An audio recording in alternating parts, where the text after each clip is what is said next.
Hello students, welcome to science class. Today we are going to learn chapter 8, some properties of water.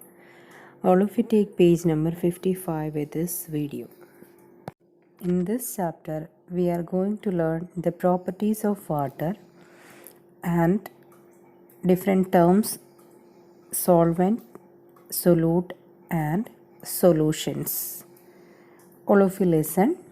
First one is properties of water.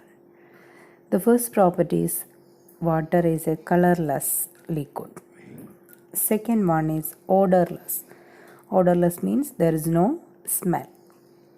Third is shapeless.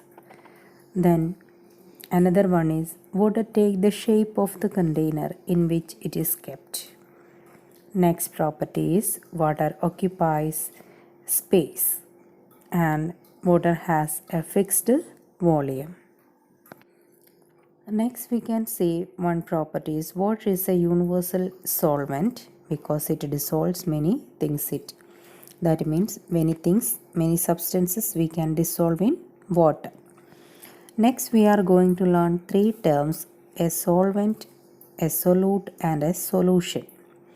A solvent means it is a liquid, that means example water, and that can dissolve many different things in it. Next is a solute. Solute means a substance that dissolves in a liquid or a solvent.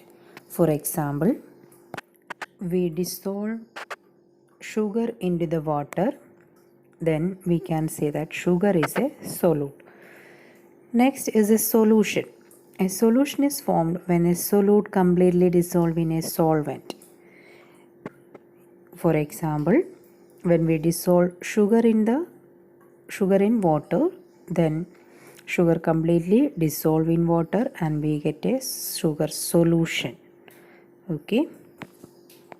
For making a solution, we have to warm or otherwise we can stirring.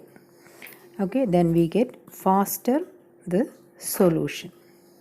Next, soluble and insoluble substances.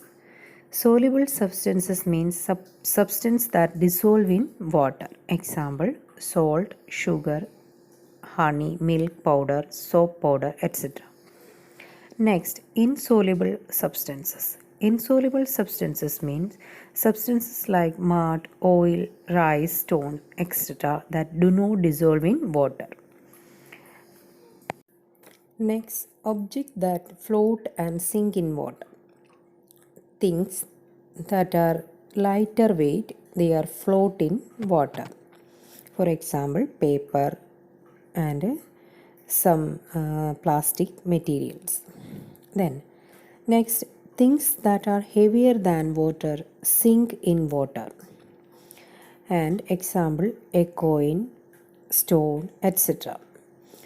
So, one force is called a buoyancy force. Water exerts an upward force. This force is called a buoyancy force. And this force helps the materials to float on the surface of water. Then, one example given, a spoon and a plate, when you are put into the water, the spoon sink into the water and plate float on the water.